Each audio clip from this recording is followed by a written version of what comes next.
Nandito naman po kami sa Taza Restaurant. Kasama ko ang isang bagong kaibigan at ang pangalan niya po ay si Ryan. Oh. Halo! Kain kayo! Kain muna kami at pupunta kami ng bangko. Papa-update.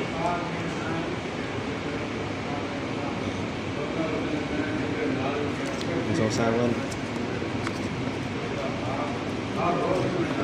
Cheese. Ketchup.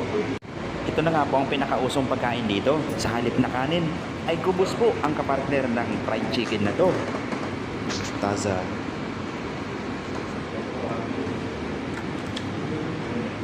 Mga tol, kain po tayo. Isa lamang po itong short and souvenir video. Kung kumain nga po kasi ako ay ganito. Sa halagang 19 real ang presyo, madami na din at solve ka na dito. Well, maraming